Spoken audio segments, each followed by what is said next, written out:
বুড়া বুড়ির মহব্বত কিন্তু দারুণ জমে, যদিও যৌবন নাই, কিন্তু বুড়াকালে কিন্তু কোনো মারামারি নাই।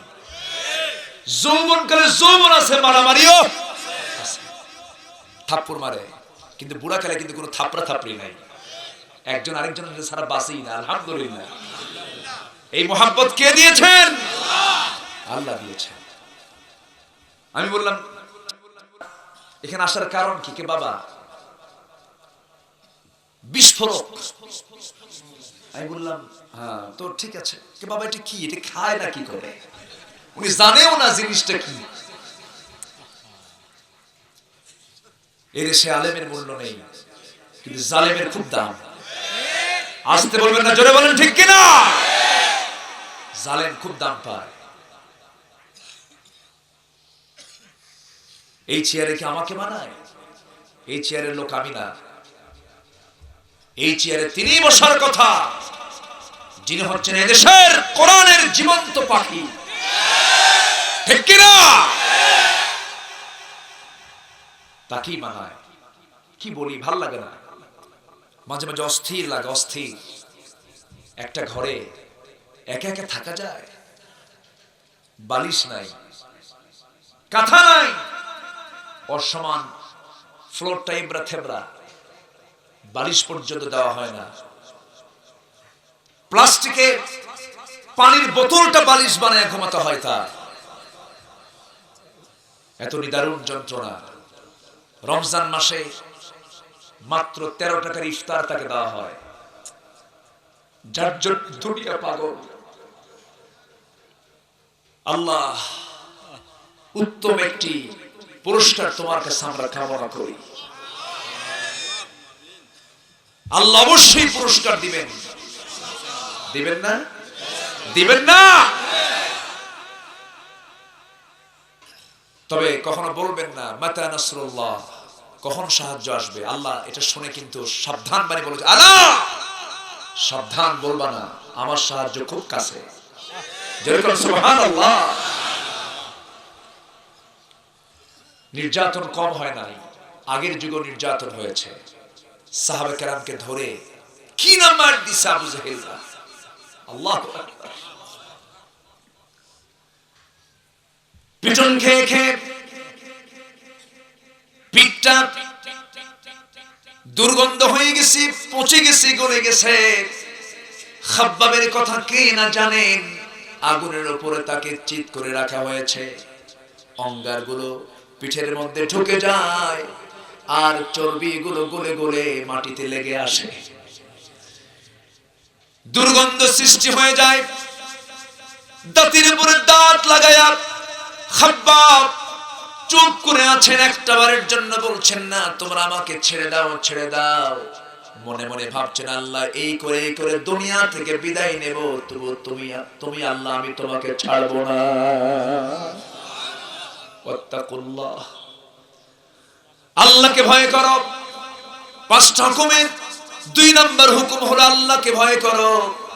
আল্লাহর ভয় যখন সে শুরু করে দেবে, বাতিলরা তাকে আক্রমণ করে বসবে, হুমকি ধামকি দেবে, অনেক কিছু বলে ফেলবে, কিন্তু সে কাউকে পরোয়া না করে একমাত্র জীবনের সকল জায়গায় ভয় করে চলবে কার? ঈমানদাররা মৃত্যুটাকে সাথিয়ে নিয়ে চলে। ঈমানদাররা মৃত্যুকে কোনো ভয় পায় না, কারণ মৃত্যুর মধ্য দিয়েই তার প্রিয়জন আল্লাহর সঙ্গে তার সাক্ষাৎ হয়ে যাবে। ঈমানদার মৃত্যুকে আলিঙ্গন জানায়, ঈমানদার মৃত্যুকে ওয়েলকাম জানায়।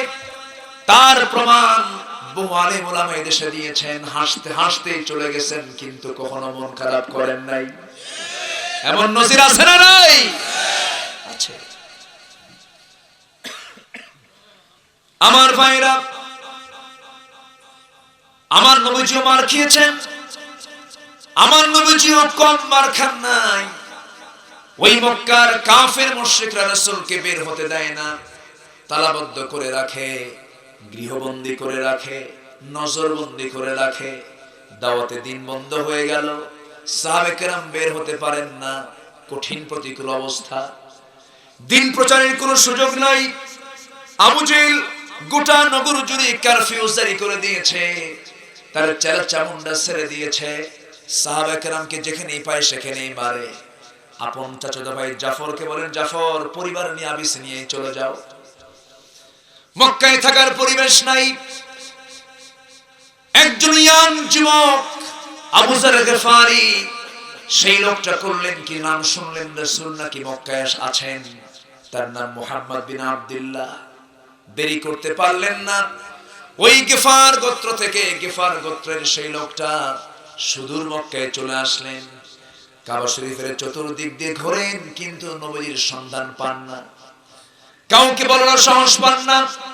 চতুর্দিকে কারফিউ জারি হয়ে গেছে, জরুরি অবস্থা ঘোষণা হয়ে গেছে।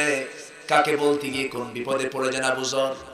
এমন সময় একজন ইয়াং যুবক, আমার নবীজির প্রিয় সাহাবী, নবীজির জামাতা হযরত আলী, তাকে টার্গেট করলেন।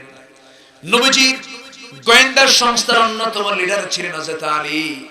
ওই ইয়াংকে লক্ষ্য করে পিছন দিক থেকে তাকে গিয়ে হাতটা চেপে ধরলেন, বললেন, এই যুবক তুমি কাকে খুঁজো, কাকে তালাশ করো? এবার আবু যর বলছেন, যুবক তোমাকে চিনি না, তবে বললে বিপদ হয় কিনা জানি না, বলো, অকপটে বলো, নিশ্চিন্তে বলো, জায়গা মতো তুমি এসেছো, বলো কাকে তুমি খুঁজতে চাও। আমি শুনলাম মুহাম্মদ বিন আব্দুল্লাহ নামে নাকি একজন আল্লাহর পয়গম্বর আছে। হযরত আলী এতটাই খুশি হয়ে গেলেন, কিন্তু প্রকাশ করতে পারছেন না, বুকের সঙ্গে আলিঙ্গন করে নিতে পারছেন না। বলছেন, ও যুবক, তুমি যে লোকটাকে খুঁজতেছো আমারও সে প্রিয় মানুষ, আমি তাকে ভালোবাসি, কিন্তু আমি তোমাকে সঙ্গী করে নিজে নিয়ে যাব, সেই পরিবেশটা এখন নাই। তবে তুমি যদি যেতে চাও, আমার অনেক দূরে থাকবে, আমি সামনে সামনে চলবো, আমাকে তুমি ফলো করবে। আমি যখন সামনে কোনো বিপদ দেখব, বিপদ যখন দেখবো, আমি জুতা ঠিক করার ভান করে আমি বসে যাব, তুমি থামবে না, হেঁটে হেঁটেই চলবে। না জানি হঠাৎ করে তারা যদি জেনে যায়, তোমার কল্লাটা কিন্তু উড়ায় দেবে। কি কঠিন একটি পরিবেশ সৃষ্টি করেছিল সেই সময়। আমার ভাইরা, আজকে আবরার মরল কেন? আবরারকে মরতে হতো না যদি আজকে নামাজ কায়েমের পরিবেশ থেকে যেত, ঠিক কি না?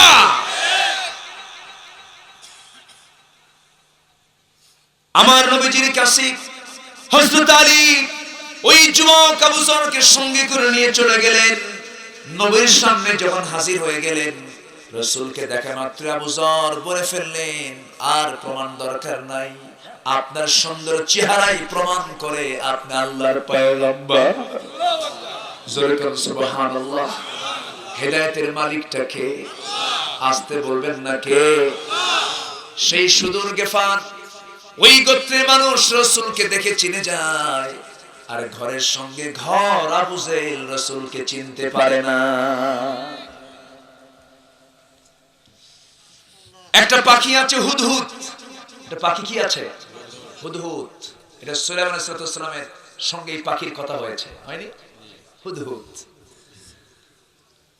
এই হুদহুদ পাখি সুলাইমান যখন কোথাও যেতেন, সঙ্গে পাখিটাকে নিয়ে যেতেন। তিনি পাখির ভাষাও বুঝতেন, প্রাণীর ভাষা তিনি বুঝতেন। এত বড় ভাষাবিদ পৃথিবীতে আর কোনোদিন আসবে না। পিঁপড়ার সঙ্গে কথা বলেছেন, জীব জন্তুর সঙ্গে কথা বলেছেন। আমাদের মানুষের ভিতরে যদি কেউ 4-5টা ভাষার মালিক হয়ে যায়, ভাষা জানে, বাংলা কই না, এরকম আছে না নাই? সুলাইমান আলাইহিস সালাম,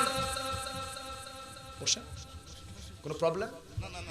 বলুন, বসুন, বলি আলহামদুলিল্লাহ।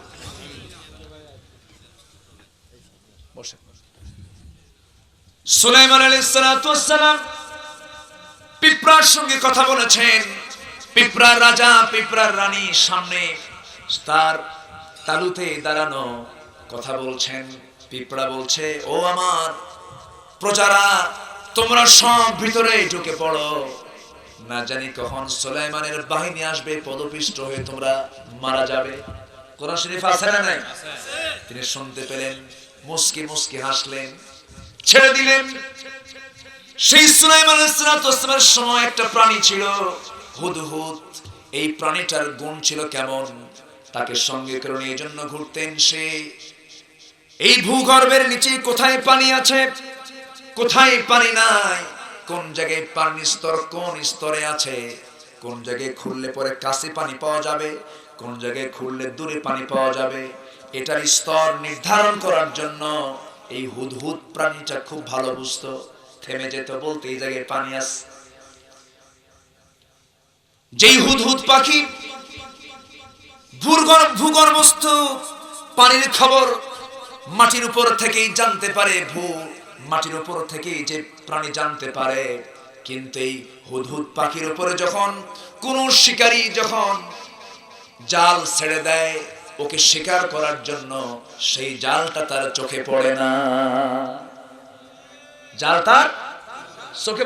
চোখে পড়ে না, কিন্তু মাটির নিচে কোথায় পানি আছে সেটা তার চোখে পড়ে। আল্লাহু আকবার বলবেন না? সম্মানিত ভাইরা, সম্মানিত বন্ধুগণ, হেদায়েত তো সবার কপালে জুটবে না। হেদায়েত যদি সবার কপালে জুটতো, সবার আগে জুটতো আবু তালেবের কপালে, ঠিক কিনা? আবু তালেব নবীর কি করে পাওয়া গ্রাম্য, কি চাচা? আবু তালেব যেই পিতার সন্তান, আমার নবীজির বাবাও সেই পিতার সন্তান, অথচ আবু তালেবের কপালে ইসলাম নাই। এত কাছে থেকে এত নিবিড় ভাবে রাসূলকে দেখেছেন তিনি এবং জানতেন 100% মুহাম্মদ বিন আব্দুল্লাহ আল্লাহর পয়গম্বর। অথচ এরপরও তার কপালে ইসলাম জুটলো না কেন? হেদায়েতের মালিক কে? আসতে বলবেন, হেদায়েতের মালিক কে? আল্লাহ পাক। রাসূল বললেন, চাচা কোনদিন বলিনি, আজকে একটু বলি। কি? একটা বারের জন্য কি কালিমা পড়া যায় না? একটু বলুন চাচা। আবু তালেব হাসে, মোহাম্মদ শোন, আমি কি তোমার ধর্মকে নিয়ে বিরোধিতা করি? আমি আমার দুটো ছেলে দিলাম, জাফরকে দিলাম, আলীকে দিলাম, আর কি লাগে, আর কি দরকার? রাসূল বলেন, চাচা ওরা ওর কবরে যাবে, আমি আমার কবরে যাব, আপনার কবরে আপনি নিয়ে যাবেন না? আপনি কালিমাটা গ্রহণ করুন। আবু তালেবের চেহারা ভিন্ন হয়ে গেল। আবু তালেব বলতেছে, মুহাম্মাদের শোনো, আমাকে আর বলতে যেও না, আমি তোমাকে এই কথা বলে দিচ্ছি স্পষ্ট ভাষায়, তুমি মন খারাপ করবে না। আমার বাপ দাদার ধর্ম ছেড়ে দেওয়ার কোনো ইচ্ছা আমার নাই। এরকম পোড়া কপাল লোক আজকের সমাজেও আছে না নাই? আসতে বলবেন না, আছে না নাই? আমার বাবাও চোর, আমিও চোর, আছে না? আমার বাবাও ডাকাত, আমিও ডাকাত। আমার বাবাও বামপন্থী, আমিও বামপন্থী। আমার বাবা ছিলেন অমক তমক, আমিও অমক তমক। কিন্তু না না, ইসলাম মানতে গেলে সবার আগে সকল অন্ধত্ব পরিহার করে সারেন্ডার করতে হবে কার কাছে? আসতে বলবেন না, কার কাছে? আল্লাহর কাছে। আমার নবীজি সেই সময় কেঁদে ফেললেন। আমার নবীজি মানবতার নবী, দয়ালু নবী, একটু কিছু হলেই চোখে পানি চলে আসতো। আমার নবীজি চোখে পানি, অশ্রু টলমল করছে, মাথা থেকে পা পর্যন্ত বরকতি হাতের ছোঁয়া লাগায় দিলেন আর বললেন, চাচা একটা বার কালেমার ঘোষণা দিন, আমি আপনার জন্য জান্নাতের জামিন হব। একটা বার শুধু বলুন। আমার নবীজি বারবার তাকে বিনীতভাবে বলতেছেন, চাচা আপনি আমার জন্য মামলা খেলেন, আপনি আমার জন্য জেল খাটলেন, আপনি আমার জন্য কত গালি শুনলেন, আপনি আমার জন্য অনেক কিছু করেছেন, ভাষা শিখালেন, বিয়ে করালেন, সব তো আপনি করলেন। একটা বারের জন্য শুধু কালিমার ঘোষণা দিয়ে দেন। আবু তালেব মুখটা ফিরিয়ে নিলেন। আমার নবীজিকে আল্লাহ পাক জানিয়ে দিলেন ওহী মারফত, আপনি যাকে ভালোবাসবেন আপনি তাকে জোর করে হেদায়েত দিতে পারবেন না। হাতটা গুটায় নেন। নবীজি হাতটা গুটায় নিলেন, কিন্তু কোমল হৃদয়ে ধাক্কা লেগে গেল। আবু তালেব দুনিয়া থেকে বিদায় নিলেন। কিন্তু আবু তালেব দুনিয়া থেকে বিদায় নেওয়ার পরেও এই আবু তালেবের শাস্তি সব জাহান্নামের চাইতে বেশি হবে না কম হবে? কম হবে। কেন? আমার নবীর হাতের ছোঁয়া লেগেছিল। নবীর হাতের বরকত কে দিয়েছেন? আসতে বলবেন না, কে দিয়েছেন? আমার নবীর হাতের বরকতটা কেমন ছিল? এই যে হালের চাঁদ আমরা দেখতে পাই, এই চাঁদ আমার নবীজি নকটা উঁচু করেছিলেন কোন এক চাঁদনি রাতে। বুখারী শরীফের হাদিস, আমার নবী শুধু একটা ইঙ্গিত দিয়েছিলেন, ইনশাক্কাল কামার, সঙ্গে সঙ্গে চাঁদ দুই ভাগ হয়ে গেছে। এটা আস্তে বলি সুবহানাল্লাহ, জোরে বলি সুবহানাল্লাহ। এই নবীর সম্মান কে দিয়েছেন? মর্যাদা কে দিয়েছেন? যারা নবীর সম্মানে আঘাত আনবে, আমরা তোদের আঘাত আনবো, ঠিক কিনা? নবী আমার অস্তিত্ব, নবী আমার ভালোবাসা, নবী আমার প্রেরণা, নবী আমার স্বপ্নদ্রষ্টা। আল্লাহু আকবার। রাসূলকে বলা যাবে না। আবু যর রাসূলকে দেখে বললেন, আপনার চেহারাই প্রমাণ করে আপনি আল্লাহর পয়গম্বর। জোরে বলি সুবহানাল্লাহ। নবীজি তাকে জড়ায় ধরলেন, জড়ায় ধরে বললেন, যুবক, বুঝতে পেরেছি কালিমার আময়ে সুদা তুমি পান করে নিয়েছো, কিন্তু আবেগে পড়ে সবকিছু করা যাবে না।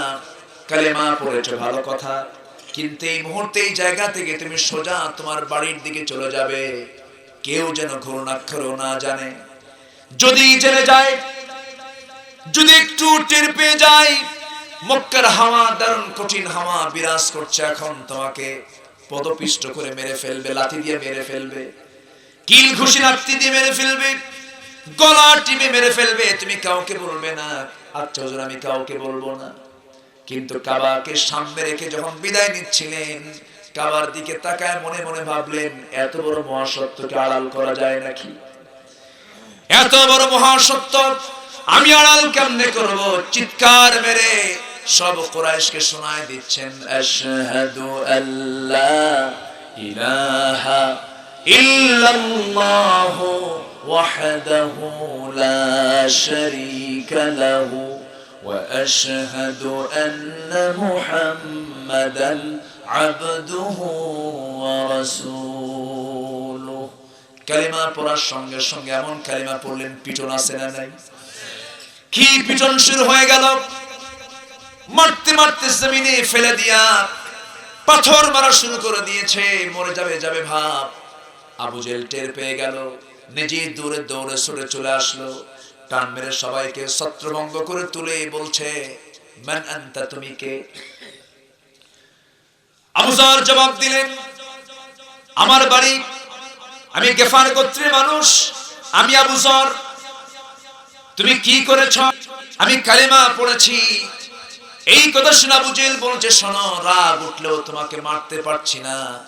তোমার বাড়ি এমন একটি এলাকায়, ব্যবসার জন্য তোমার এলাকায় যেতে হয় আমাদের। আজকে তোকে প্রাণে বাঁচায় দিলাম, আর এরপরে আসবি না। সবাইকে ছেড়ে দিয়ে কোনো মতো তাকে ছেড়ে দেওয়া হলো। আবু জেহেল নেতা বটে, কিন্তু আজকের সমাজের অস্থির নেতার মতো অস্থির নেতা না, কিছু বুদ্ধি শুদ্ধি ছিল। হিজরতের রাত, রাসূল বিছানায় কাকে রেখেছিলেন? কাকে রেখেছিলেন? আলীকে। আলীকে রাখার কারণ হচ্ছে, উনি ছিলেন ব্যাংক। উনি কি ছিলেন? ব্যাংক। ওই কুরাইশদের শত্রুদের টাকাগুলো তার হাতে জমা রেখে যেত। উনি যদি কাউকে না বলে চলে যেতেন, বলতো মোহাম্মদ আল আমিন নাই। তার নামটা ঠিক রাখার জন্য তিনি বললেন, শোনো আলী, আগামীকালকে লিস্ট দিলাম, এই লিস্ট ধরে ধরে সবাইকে টাকাগুলো ফেরত দিয়ে দিবা। মক্কার লোকটাকে বের করে দেয়, আর তাদের হাতে তিনি টাকা ফেরত দিয়ে দেন। এটা আসতে বলি সুবহানাল্লাহ, জোরে বলি সুবহানাল্লাহ। তাকে রেখে যাচ্ছিলেন, সামনেই অস্ত্র শস্ত্রে সজ্জিত আবু জেহেলের পেটুয়া বাহিনী, সন্ত্রাসী বাহিনী। আমার নবীজি একা, হাতে একটু বালু নিলেন, নিক্ষেপ করলেন, বালুর কণা সব শত্রুর চোখে পৌঁছে দিলেন কে? আসতে বলবেন না, কে? চলে গেলেন, সব ঢুকে পড়লো ভিতরে। ঢুকে দেখে আলী। মুহাম্মদ কই? হযরত আলী শক্ত ভাষায় জবাব দিচ্ছেন, মুহাম্মদ কই? আমারে বলো কেন? তোদের সামনে দিয়ে তো গেল। আল্লাহু আকবার বলবেন না? এমন উত্তর দিলেন, ওদেরকে বোকা বানায় দিলেন। যদি বলতেন আমি জানি না, কেন জানিস না, ঠিক আছে না, অনেক কথাই আসতো। বললেন যে তোদের সামনে দিয়ে যায়, তোরা কি করিস? সব কেঁপে গেছে। আবু জেহেলের কাছে খবর চলে গেল, বাড়িতে নাই। সবাই বলছে, নেতা অর্ডার দেন, আলীর কল্লা তোমার সামনে হাজির করি। আপনার সামনে হাজির করে আবু জেহেল বলছে, খবরদার, আলীর একটা পশমের ক্ষতি করবি না। আলীর গায়ে হাত দেওয়া মানে আবু তালেবের গোত্র খেপে যাওয়া। তখন লাগবে আমাদের মধ্যে গন্ডগোল, আসল টার্গেট মিস। অতএব মুহাম্মদকে খোঁজ আশেপাশে আছে। দেখেন বুদ্ধি কত ঠান্ডা। আজকে নেতাদের মধ্যে এই ঠান্ডা বুদ্ধিও নেই। আলেমদের গায়ে হাত দিচ্ছেন, আলেমদের গায়ে হাত দেওয়া মানে নিজের ধ্বংস নিজে ডেকে আনা, ঠিক কিনা? কষ্ট হচ্ছে?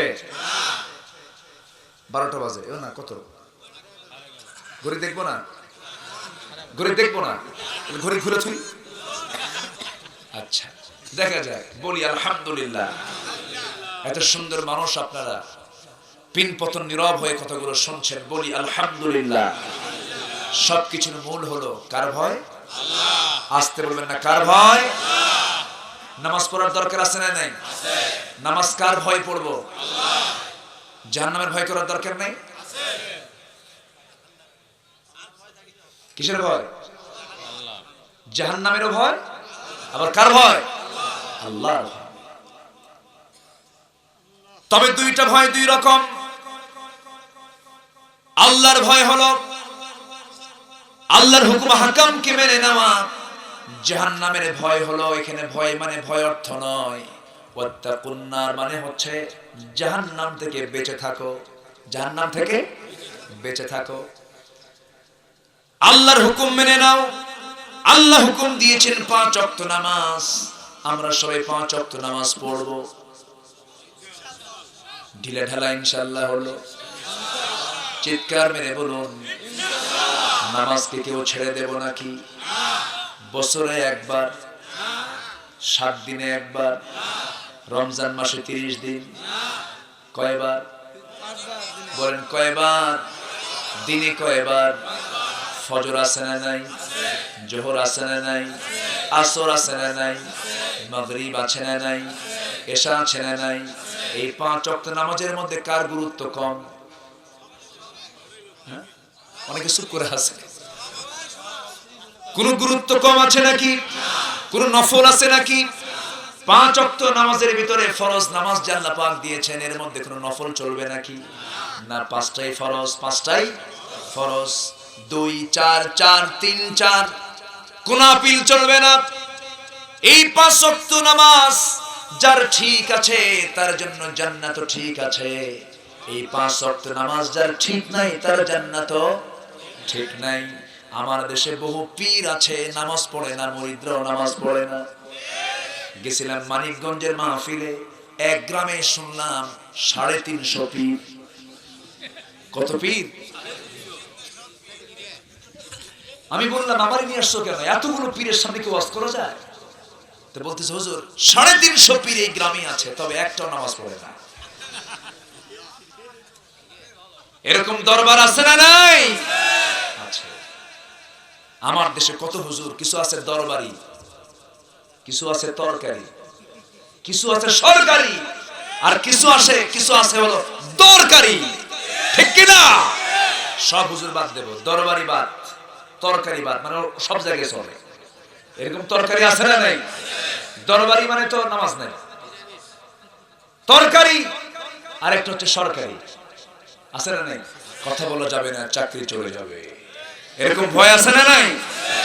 আর কিছু আছে দরকারি, এসেনশিয়াল, প্রয়োজনীয়, যারা হক কথা বলতে গিয়ে হাসতে হাসতে ফাঁসির মঞ্চে ঝুলে পড়তে চায়, ঠিক কি না?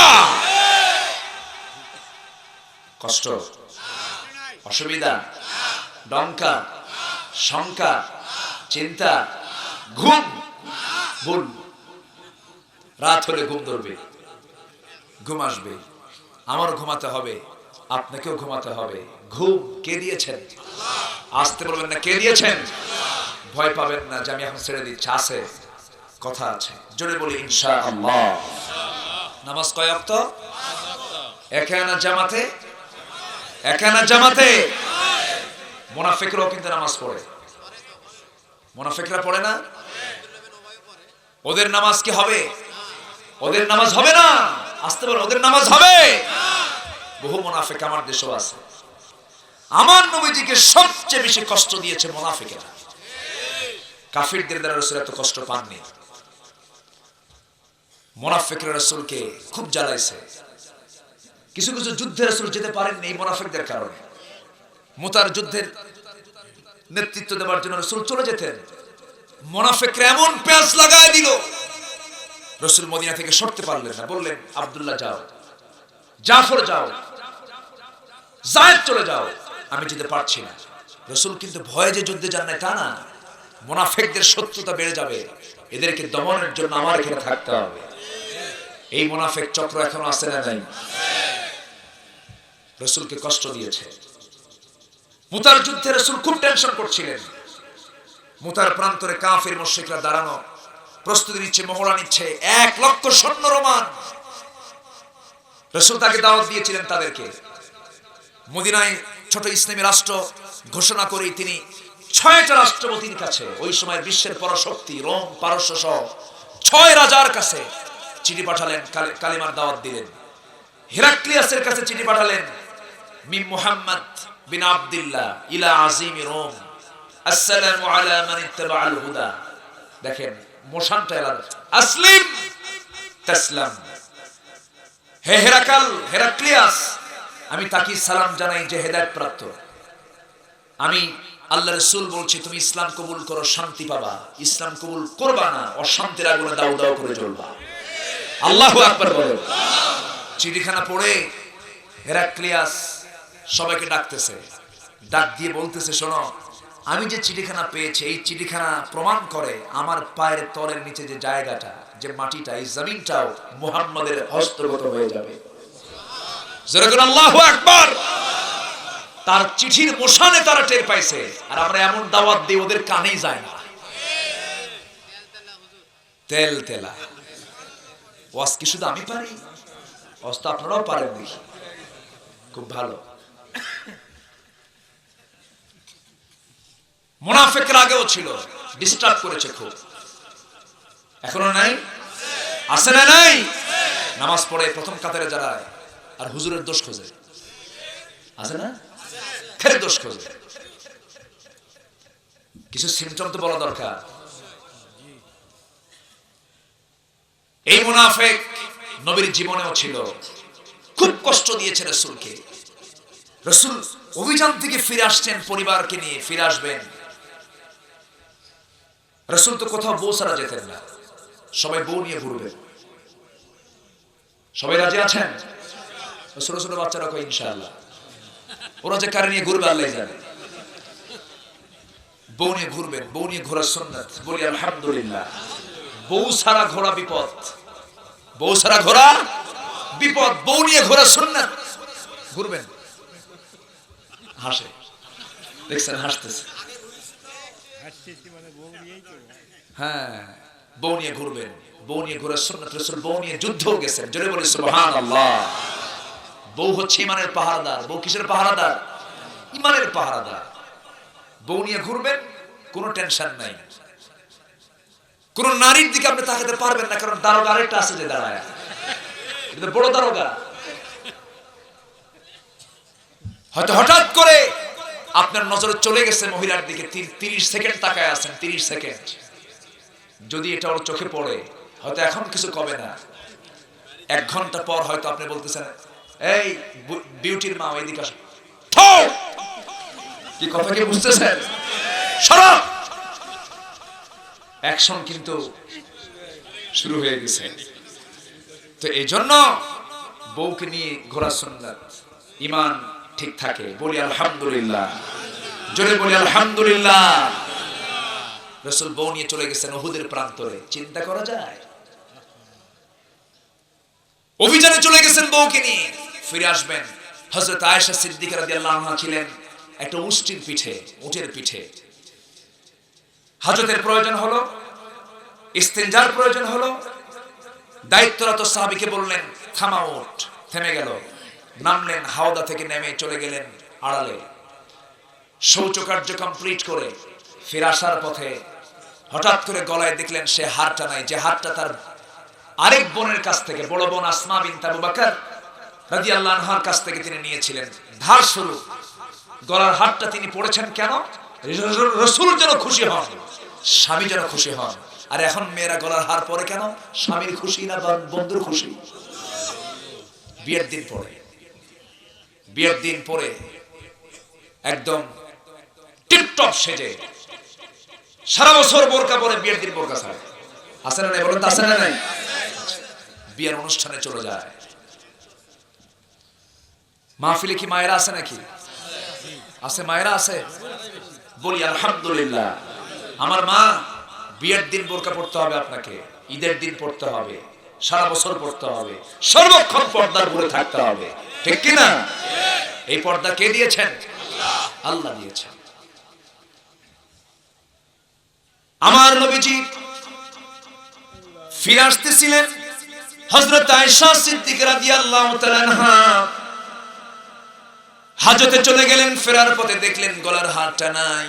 ভাবলেন আমার নিজের হার হলেও তো হতো, বোন থেকে নিয়েছে, দিতে তো হবে। আবার খোঁজার জন্য চলে গেলেন। টাইম কিল হলো, সময় কিছু সময় চলে গেল। দায়িত্বরত সাহাবী সেই পালকি, সেই হাওদাটা দেখে মনে করলেন মনে হয় ভিতরে আয়েশা আছে। ওজন শূন্য মনে হলো। মানে আয়েশা সিদ্দিকা এত চিকন ছিলেন, থাকলেও যে ওজন, না থাকলেও সে ওজন। টের পান নাই সাহাবী। উটের পিঠে চড়াইয়া দিয়েছেন, উট চলতেছে, সাহাবীও চলতেছেন, সব চলে গেছে, কেউ নাই। এসে দেখেন কেউ নাই, সব কাফেলা সব চলে গেছে, তিনি একা বাদ পড়ে গেছেন। কিন্তু আমার নবীজির একটা নির্দেশনা ছিল, একজন সাহাবীকে বলেছিলেন, সাহাবী শোনো, আমি তোমাকে দায়িত্ব দিচ্ছি, এই বিশাল সফর, এই বিশাল কাফেলার দুই একজন লোক বাদ পড়ে যেতে পারে। যদি কেউ বাদ পড়ে যায়, তোমার দায়িত্ব হলো নিজ দায়িত্বে তুমি তাকে মদিনায় পৌঁছায় দিবা। কেউ বাদ পড়ে নাই, বাদ পড়েছেন আসল জন মিসেস মুহাম্মদ সাল্লাল্লাহু আলাইহি ওয়াসাল্লাম, আয়েশা সিদ্দিকা রাদিয়াল্লাহু তাআলা আনহা। তিনি তাকে দেখলেন দূর থেকে, কে যেন চাদর মুড়ি দিয়ে বসে আছে। কাছে গেলেন, টের পেলেন, চিনতে পারলেন। কারণ চিনতে পেরেছেন এই জন্য, কারণ পর্দার বিধান আসার আগে তিনি তাকে দেখে নিয়েছিলেন। তিনি বলেন, মায়ের আম্মা জান আয়েশা, আমি আপনাকে চিনতে পেরেছি, বাদ পড়ে গেছেন, টেনশন নাই, টেনশন করার কোনো প্রয়োজন নাই। আমি আপনাকে, আল্লাহর উপর, আল্লাহ আমাকে দেখছেন, রাসূল আমাকে দায়িত্ব দিয়েছেন, খুব যত্নের সাথে, অত্যন্ত ইহতিসামের সাথে, মনোযোগের সাথে আমি আপনাকে এই রাতের বেলা নিরাপদ সফর দিয়ে নবীর দরবারে সকাল বেলা পৌঁছায় দেব। আপনি কোনো চিন্তা করবেন না, টেনশন করবেন না আম্মা জান। নবীদের স্ত্রীরা উম্মতের জন্য মা, উম্মতের জন্য মা, কোনো চিন্তা করবেন না। সঙ্গী করে তাকে রওনা দিলেন। শেষ পর্যন্ত নবীর ঘর পর্যন্ত পৌঁছে গেলেন। সকালবেলা রাসূলের ঘরে, রাসূল তাকে সুন্দর করে ওয়েলকাম জানায় ভিতরে ঢুকায় নিলেন। কিন্তু কিছুক্ষণ পর এই সংবাদ যখন মুনাফিকদের কানে চলে গেছে, ঘটনা লম্বা করার সুযোগ আছে না নাই? মুনাফিকরা বানাতে পারবে কি পারবে না? পারবে। মুনাফিকদের কানে যখন চলে গেল, মুনাফিকরা বলতেছে, তোমরা কি জানো গতকালকে আয়েশার মতো একজন নারী, একজন ইয়াং যুবক সাহাবীর সঙ্গে গোটা রাত ঘোড়ার পিঠে বসে বসে আসছে, সে কি ঠিক আছে নাকি? এমন জাতীয় কথা যখন চতুর্দিকে টকটক হয়ে গেল, হট নিউজ হয়ে গেল, ব্রেকিং নিউজ হয়ে গেল, আপডেট নিউজ হয়ে গেল, সব মিডিয়ায় মুনাফিকদের খবরগুলো চলে গেল। মদিনার সবার মুখে মুখে শব্দগুলো চলে গেল। নবীর কানেও চলে আসলো এই আওয়াজটা। নবীজির শব্দ শুনতে পেলেন। নবীজি এমন জাতীয় কথা যখন শুনতে পেলেন, নবীজি মাথা নিচু করলেন, চেহারা একটু ফ্যাকাশে হয়ে গেল। নবীজি আস্তে করে, কাউকে কোনো কিছু না বলে আস্তে করে ডাক দিয়ে বলছে, আয়েশা, কি যেন কথা আমার কানকে ভারী করে দিল। আমার মনে হয় আল্লাহর পক্ষ থেকে ফয়সালা না হওয়া পর্যন্ত তুমি তোমার বাবার বাড়িতে অবস্থান করবে। কি আগুন ধরায় দিল কারা? মুসলমানদের শত্রু এক নাম্বার কারা? আমার কথা কি বুঝতেছেন? আমি কিন্তু ওয়াজটা কিন্তু সাজায় নিয়ে আসতেছি একটু একটু করে। মনে হচ্ছে সবার মুসলমানদের এক নাম্বার শত্রু কারা? মুনাফিক। সেই মুনাফিক কিন্তু আমাদের মধ্যে ঘুরে ফিরে বেড়ায়, মুখে দাড়িও আছে, নামাজও পড়ে, আলহাজও লাগায়। আমার ভাইয়েরা, একটু আমার দিকে তাকান, একটু মনোযোগ দিয়ে শোনার চেষ্টা করুন। বন্ধুগণ, নবীজি যখন এই কথাটা বললেন, আয়েশা সিদ্দিকা আকাশ থেকে পড়ে গেলেন। এমন একটা শক পেলেন, এমন একটা আঘাত পেলেন। নবীজিকে বলেছেন, তুমি চলে যাও বাবার বাড়ি। একদিকে স্বামী আর একদিকে বিশ্বনবী, কিন্তু আয়েশার একটা বিশাল সাহস আছে, কারণ তার সাহসকে বলেন, আসতে বলবেন না কে? ইমানদার যখন বিপদে পড়ে যায় তার শেষ আশ্রয়স্থলটা কে? ওয়াত্তাকুল্লাহ। আমরা কাকে ভয় করব? আসতে বলবেন না কাকে ভয় করব? হযরত আয়েশা সিদ্দিকা রাদিয়াল্লাহু তাআলা আনহা আল্লাহর প্রতি আস্থা এনে একটু মুস্কি মুস্কি হাসি মেরে বলছেন, ইয়া রাসূলুল্লাহ, আপনি আমাকে অর্ডার দিলেন, আমি কি আর থাকতে পারি নাকি? আমি চলে যাচ্ছি, বাবার বাড়িতে চলে গেলাম। তবে একটা কথা আপনাকে বলে যাই, আমার বিয়ের পয়গাম কিন্তু দুনিয়ার কেউ দেয় নাই আপনাকে। আমার বিয়ের সিদ্ধান্ত নিয়েছেন আরশের মালিক মহান রব্বুল আলামিন। আমি সে আল্লাহর প্রতি আস্থা আনলাম, আমি চললাম বাবার বাড়ি, থাকুন, চলে যাচ্ছি। রাসূলকে অত্যন্ত সুন্দর আচরণ করে তিনি বিদায় নিলেন, ব্যবহার খারাপ করলেন না। কারণ আমার মা, আপনাকে একটা বিষয় জানতে হবে, পৃথিবীতে যদি কোনো সেজদা রকম থাকতো, প্রত্যেক স্ত্রী তার স্বামীকে সকাল সন্ধ্যা সেজদা দিত। শ্রদ্ধা থাকতে হবে, আনুগত্য থাকতে হবে, স্বামীর প্রতি ভালোবাসা থাকতে হবে। কিন্তু দিন যত যায়, আজকে সমাজে যে যে চিত্র দেখতে পেতেছি, স্বামীর প্রতি স্ত্রীর শ্রদ্ধাবোধ বাড়তেছে না কমতেছে? বাড়তেছে না কমতেছে? স্বামীকে দাম দিতেই চায় না। আগের দাদিকে দেখুন, দাদি আমার কত সুন্দর ছিলেন, যে কাপড় আনছে দাদা আলহামদুলিল্লাহ, কোনো অবলক্ষণতা নাই। আমার স্বামী এনেছেন, আমার স্বামীর চোখে ভালো, আমার সেটাই ভালো। কিন্তু আজকের ভাবিদের কি স্বামীর চোখে যেটা ভালো, ভাবির চোখে সেটা কি ভালো নাকি কালো? সেটা কি কালো? আমার মা, এটা হওয়া যাবে না। আপনি নারী, আপনার সকল সৌন্দর্যের ডিসপ্লে শুধু একটি জায়গায় হবে, সেটা হলো আপনার স্বামী। আপনার স্বামী ছাড়া সৌন্দর্য দেখানোর জায়গা আর কোথাও নাই। স্বামীকে আপনি দেখাবেন, স্বামীর সামনে আপনি ডিসপ্লে করবেন, হুন্না লিবাসুল লাকুম ওয়া আনতুম লিবাসুল লাহুন্না। হযরত আয়েশা সিদ্দিকা চলে গেলেন বাবার বাড়ি। দিন যায় রাত যায়, আয়েশা সিদ্দিকার বাবা তার সঙ্গে কথা বলেন না, মাও তার সঙ্গে ভালো করে কথা বলেন না। সেজদায় পড়ে কাঁদেন। আমার নবীজি রাতের বেলা ঘুমাতে যান। নবীজি যখন ঘুমাতে যান, হাতটা তিনি আগ বাড়ায় দেখেন হয়তো আয়েশা আছে, কিন্তু আয়েশা নাই। বুকটা খানখান হতে থাকে। নবীজির চোখের পানি দিয়ে বালিশ ভিজে, আয়েশার সেজদার মধ্য দিয়ে জায়নামাজ ভিজে যায়, আর মুনাফিকরা হাসে। আমার কথা কি বোঝা যায়? ওই অন্ধকার প্রকোষ্ঠে গোটা রাত সিজদায় পড়ে পড়ে কেন্দে কেন্দে কোরআনের পাখিরা জায়নামাজ ভিজে ফেলেন, আর মুনাফিকরা এই সমস্ত নিউজ শুনে মিষ্টি বিতরণ করে। আসতে বলবেন না এখনো মুনাফিক আছে না নাই? আসতে বলবেন না আছে না নাই? আমার ভাইরা, আমার নবীও কাঁদেন, আয়েশাও কাঁদেন। বিশাল টেনশনে আয়েশা আল্লাহর দরবারে তিনি প্রার্থনা করছেন। হযরত আয়েশা বলেন, আমি 9টি কারণে শ্রেষ্ঠ। কয়টি কারণে? 9টি কারণে শ্রেষ্ঠ। 1 নাম্বার কারণ হলো, আমি আয়েশা, আল্লাহ পাক আমাকে বিয়ে করার জন্য রাসূলকে সরাসরি নির্দেশ দিয়েছেন। একটু আস্তে বলি সুবহানাল্লাহ, জোরে বলি সুবহানাল্লাহ। নাম্বার 2 হলো, আমি একমাত্র স্ত্রী নবীর জীবনে। 9 বছর বয়সে বিয়ে, 13 বছরে বধূ, এমন স্ত্রী আমার নবীর জীবনে আর কেউ ছিলেন না। নাম্বার 3 হলো, আমি জিবরাইলকে নিজের চোখে দেখতে পেয়েছি। নাম্বার 5 হলো, আমি যখন নবীর সঙ্গে একই বিছানায় একই চাদরের নিচে ঘুমাতাম, আমাকে রেখেই জিবরাইল আমার নবীর উপর ওহী নাযিল করতেন। একটু আস্তে বলুন সুবহানাল্লাহ। হযরত আয়েশা বলেন, আমার ব্যাপারে রাসূল যে মন্তব্য করেছেন, এমন মন্তব্য কারো ক্ষেত্রে করেননি। রাসূল আমার ক্ষেত্রে বলেছেন, শরীর খাবার যেমন শ্রেষ্ঠ খাবার, আমার স্ত্রীর মধ্যে শ্রেষ্ঠ স্ত্রী হচ্ছে আমার আয়েশা। হযরত আয়েশা ছিলেন আমার নবীর পার্সোনাল লাইফের, তিনি ছিলেন একজন প্রফেসর। আমার নবী কি আড়ালে দেখেছেন, যেমন করে সব তিনি ডিসপ্লে করে দিয়েছেন।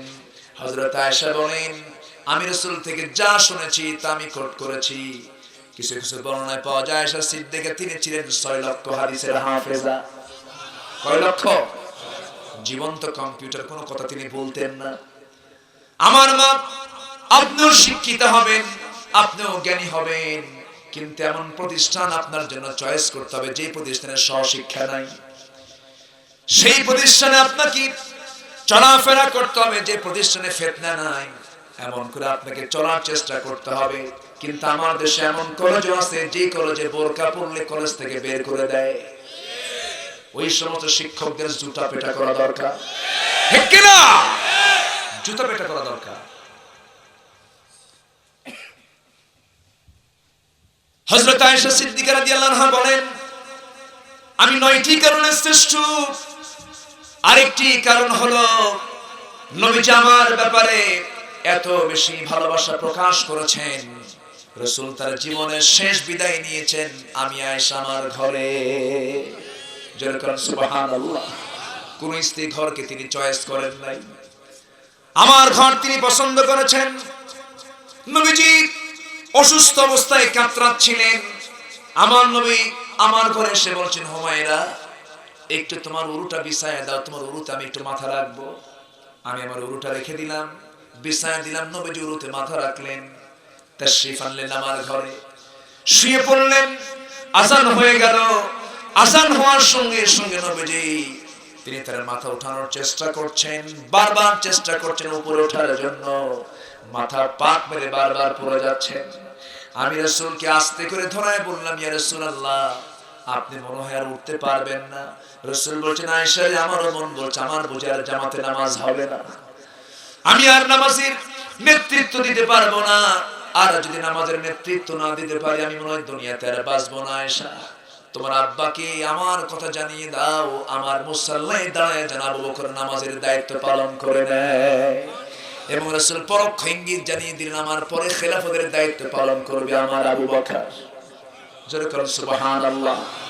সমাজের নেতৃত্ব আসবে বেনামাজি না নামাজে? বলেন বলেন বলেন। নামাজ দিয়ে নেতৃত্ব যাচাই হবে, বাছাই হবে, নির্বাচন করতে হবে নামাজের মধ্য দিয়া। আমার বন্ধুগণ, হযরত আয়েশা সিদ্দিকা আব্বাকে বললেন, আব্বা রাসূল আমাকে জানিয়ে দিলেন আপনি আব্বার মুসাল্লায়, আপনি রাসূলের মুসাল্লায় দাঁড়াবেন। আবু বকর সিদ্দিক রাদিয়াল্লাহু আনহু নবীর মুসাল্লায় দাঁড়ানো মাত্রই সাহাবায়ে কেরাম হু হু করে কান্নায় ফেটে পড়ছেন আর বলছেন, আরে বুঝতে পেরেছি নবীর পিছনে আর আমাদের ইক্তেদা হবে না, নবীজি আর নামাজ পড়াতে পারবেন না। আমার নবীজি সাহাবায়ে কেরামদের এই কান্নার আওয়াজ যখন কানে শুনতে পেলেন, নবীজিও ঠিক থাকতে পারেন না। আমার নবীজি করলেন কি, বলছেন, ওরে আয়েশা আমার দুইটা হাত ধরে ধরে টেনে টেনে তুমি জানালার কাছে নিয়ে যাও। জানালার কাছে চলে গেলেন। জানালার কাছে গিয়ে দাঁড়ায়া থাকলেন। সাহাবায়ে কেরাম নামাজ পড়ে, আমার নবীজি কাঁদেন। হযরত আয়েশা বলেন, ইয়া রাসূলুল্লাহ আপনি কাঁদেন কেন, আপনার সাহাবীরা তো নামাজ পড়ছে। রাসূল বলছেন, ওরে আয়েশা আমি নামাজের জন্য কাঁদি না, আমি কাঁদতেছি নামাজ কায়েমের জন্য। আমাকে তায়েফের ময়দানে মার খেতে হয়েছে, এই নামাজ কায়েমের জন্য আমাকে ধার ধাক্কা দিয়ে মক্কা থেকে বের করে দেওয়া হয়েছে। এই নামাজের জন্য আমাকে উহুদের ময়দানে আমার চাচা হামজাকে শহীদ করে আমার হামজাকে বিদায় জানাতে হয়েছে।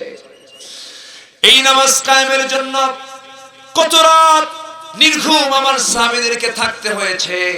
সেই নামাজ আজকে রাষ্ট্রীয় পর্যায়ে কায়েম হয়ে গেছে।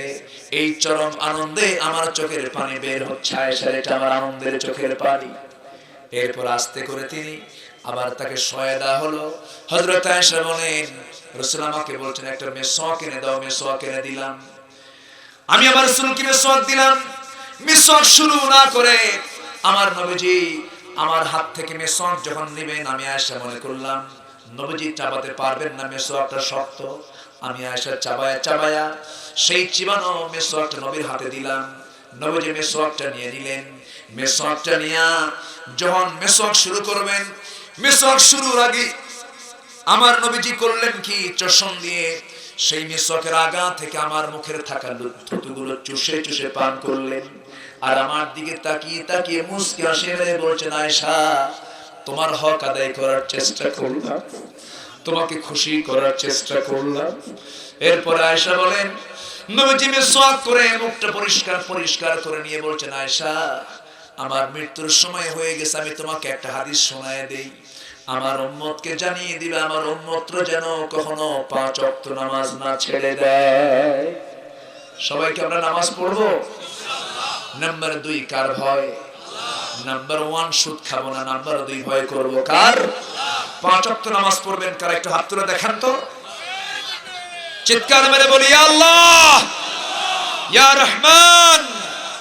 আমাদেরকে 5 ওয়াক্ত সালাত আদায় করা তৌফিক তুমি আল্লাহ দিয়ে দাও। জোরে বলি আমিন, চিৎকার মেরে বলি আমিন। হাত নামা, কষ্ট হয়ে গেল, আলোচনা চালাবো? আমার তো কাম সারা, পয়েন্টগুলো শেষ করব। খুব ভালো, এত সুন্দর শ্রোতা, একদম ছাত্রের মতো, আলহামদুলিল্লাহ। এরকম শ্রোতাই তো দরকার, ঠিক কি না? ধৈর্য আছে সবার? কেউ যায়নি, কেউ যায়নি, বলি আলহামদুলিল্লাহ। আর বাড়িছে, তাই না? বগুড়ার স্থানীয় ভাষা আলহামদুলিল্লাহ। কে রে তুই কেমন আসলে? এই ভাষাকে অন্য এলাকার লোক বুঝবে বলেন তো? বগুড়ার ভাষা যে খুব সহজ তাও কিন্তু না, একটু কঠিন আছে। তুই হামা কি করছু, আসলে আমি তো কিন্তু খায়া ফেলাবো, আসলে বগুড়ার ভাষার মধ্যে একটা সৌন্দর্য আছে, বলি আলহামদুলিল্লাহ। খুব সুন্দর। নাম্বার 3, তোমরা কি করো? হ্যাঁ ঠিক আছে। নাম্বার 3 হচ্ছে তোমরা জাহান্নামকে ভয় করো। কাকে ভয় করো? জাহান্নামকে। জাহান্নামের ভয় আছে না নাই? সহ্য করার ক্ষমতা আমাদের আছে? জাহান্নামকে আমরা ভয় করব। নাম্বার 4 হলো ওয়াতিউল্লাহ, তোমরা আনুগত্য করবে কার? আল্লাহ। একটু জোরে বলুন কার? আল্লাহ। নাম্বার 2 হচ্ছেন মুহাম্মদ সাল্লাল্লাহু রাসূলকে যে গালি দেবে, সে যদি আমার বাপ হয় ছাড়বো? আসতে বলবো না, ছাড়বো? ছেলে আগে না বাবা আগে বলেন তো? হ্যাঁ, আমি কিন্তু আর রাসূলের দিকে যাই নাই আগে। ছেলে আগে না বাবা আগে? ছেলের দরকার নাই। হ্যাঁ, ছেলের দরকার আছে না নাই? এখানে দুটারই দরকার আছে, দুটারই দরকার আছে। তবে বাবাটা আগে, বাবাটা আগে। বাবা ছাড়া তো আপনি ছেলে পেতেন না, ঠিক কি না? এখন ছেলে আগে, বাবা আগে না রাসূল আগে? বলেন বলেন বলেন বলেন। নিজের জীবন আগে না রাসূল আগে? যেখানে নিজের জীবনের আগে রাসূল, সেই রাসূল নিয়ে তোরা নাটক খেলবি, আমরা ছেড়ে দেব? আমরা ছেড়ে দেব? আনুগত্যের বই প্রকাশ হবে ময়দানে। ওই সমস্ত কুচক্রদের বিরুদ্ধে প্রতিবাদের ঝড় তুলতে হবে। আজকে আমার দেশে যদি একটা নাস্তিকের বিচার যদি বাংলার জমিনে হতো, কোন নাস্তিকের বাচ্চা বুক উঁচু করে কথা বলার সাহস পেত না। কিন্তু বোবা শয়তান কিছু আছে আমার দেশে, আছে না নাই? কিছু বোবা শয়তান আছে, চুপ মেরে থাকে, কিচ্ছু কয় না, এদিকেও কয় না ওই দিকেও কয় না। তুমি আজকে দুনিয়ায় বাঁচতে পারো, কিন্তু তোমার ঠিকানা কালকে হবে মুনাফিকদের কাতারে। কিসের কাতারে? অনেকে বলে আমি তো নির্দলীয়, আছে না? কি বলে? আমি নিরামিষ, সবাই খায়, আমি কিচ্ছু না। যে বলে আমি কোনো দল করি না, সে সবচেয়ে বড় মিথ্যুক, ঠিক কিনা?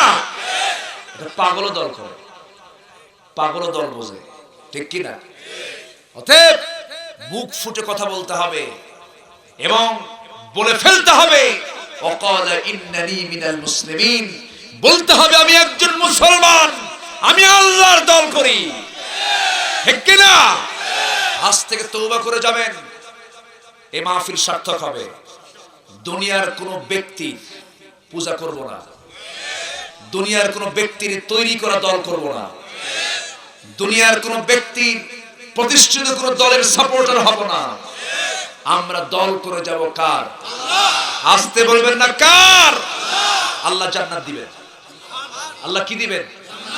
দল আগে ঠিক করেন, আগে দল ঠিক করেন, আগে ফিরে আসেন। ইল্লা মান তাব ওয়া আমানা ওয়া আমিলা সালিহান, আগে ফেরেন, এরপর ঈমান আনেন।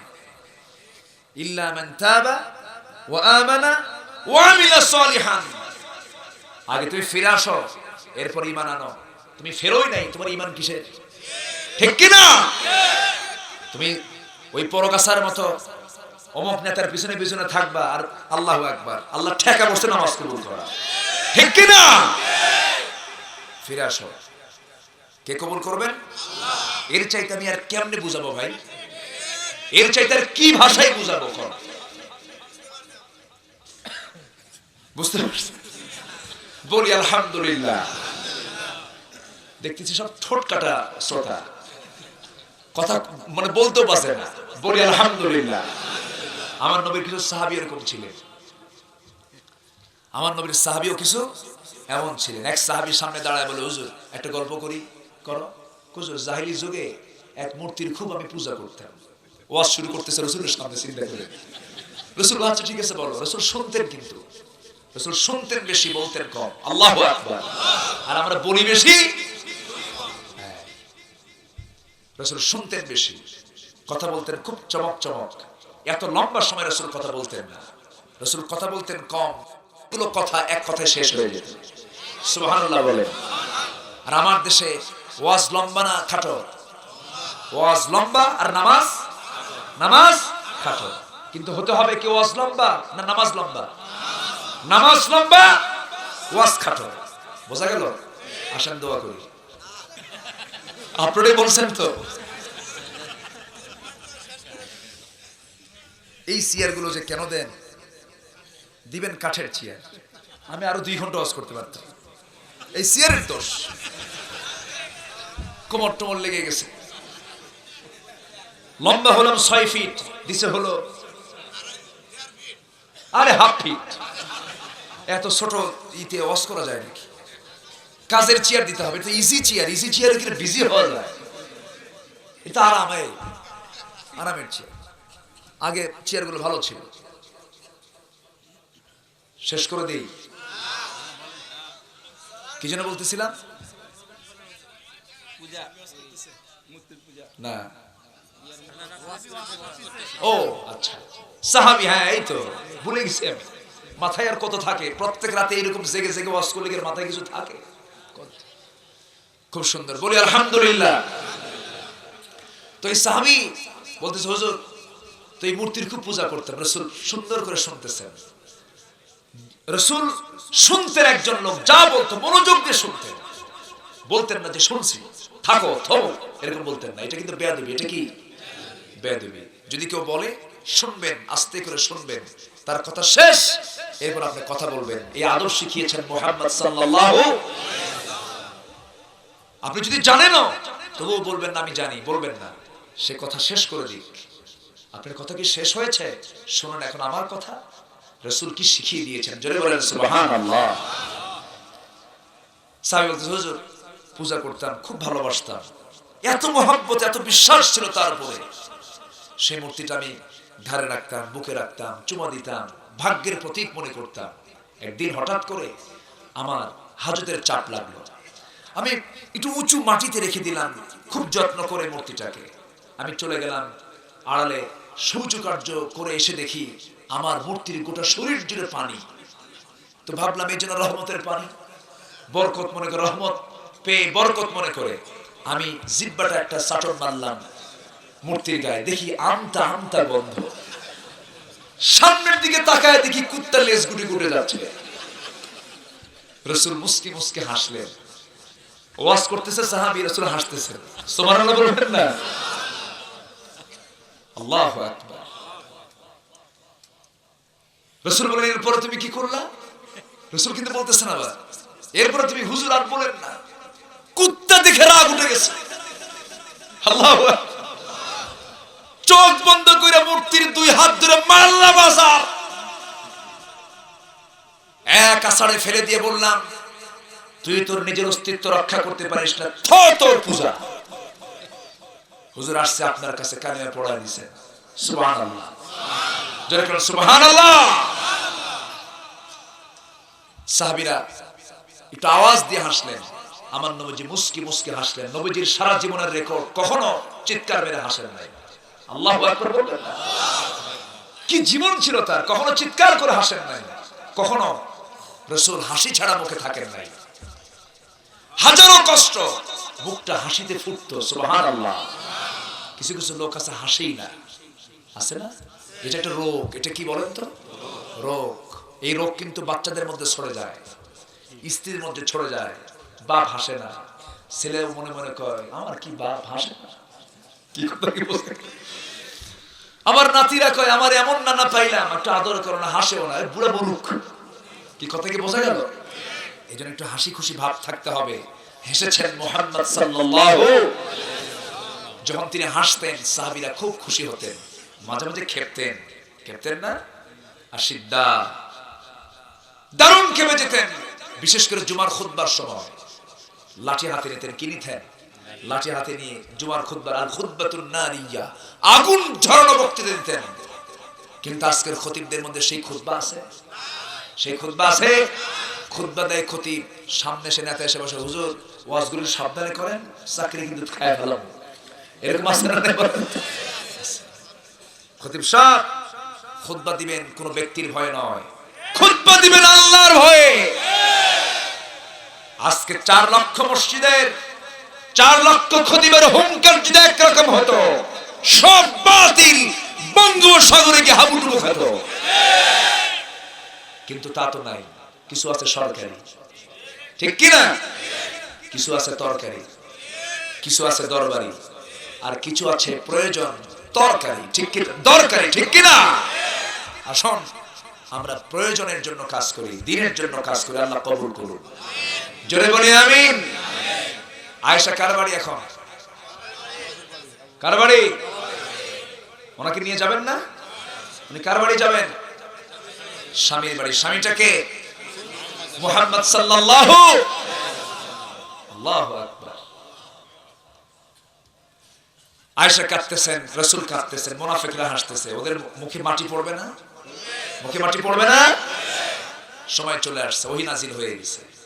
ওহী যখন নাজিল হলো, ওহী নাজিলের সঙ্গে সঙ্গে নবীজির আনন্দ দেখে কি চরম আনন্দ প্রকাশ করে আমার নবীজি বলছেন সাহাবীরা থাকো, ওহী নাজিল হয়ে গেছে, আমার হুমায়রাকে নিয়ে আসি। চলে গেলেন, দরজায় নক করলেন। দরজা খুলে দেবার জন্য শাশুড়ি আম্মা চলে এলেন। দরজা খোলা হয়ে গেল। আয়েশা কোথায়? ভিতরে। বারবার ডাকতেছেন, ডাকে কোনো সাড়া নাই, কোনো শব্দ নাই।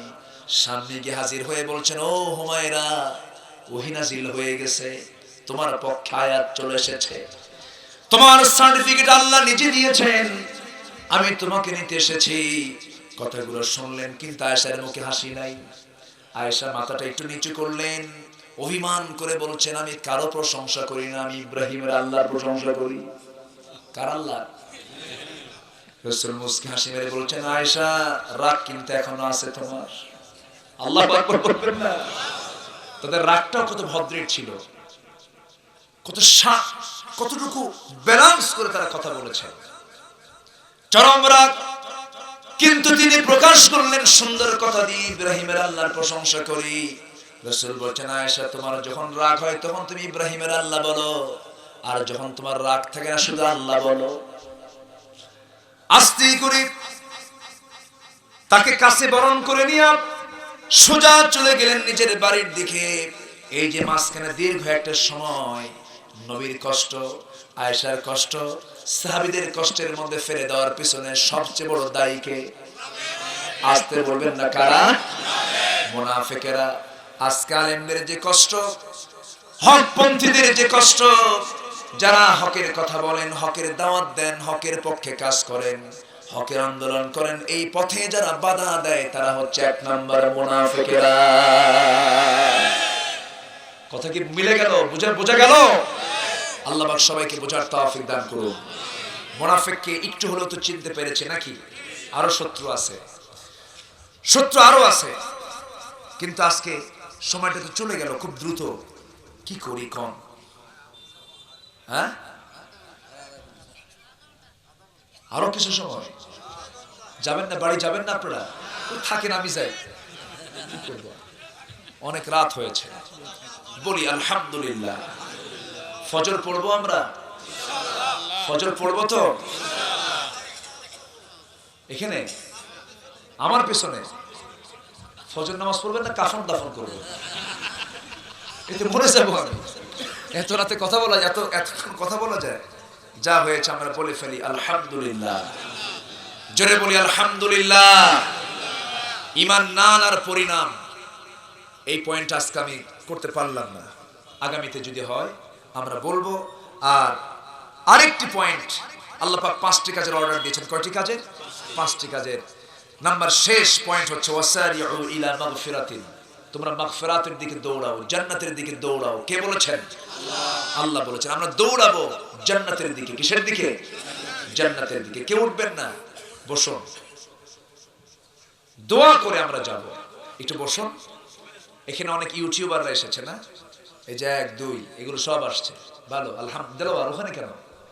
দেলোয়ার আসো, উপরে আসো। জি আলহামদুলিল্লাহ। অনেক আলেম ওলামা আজকে মাহফিলে এসেছেন। বলি আলহামদুলিল্লাহ। সবাই নামাজের মতো করে বসে, তাশাহুদের সূরাতে বসে যাই।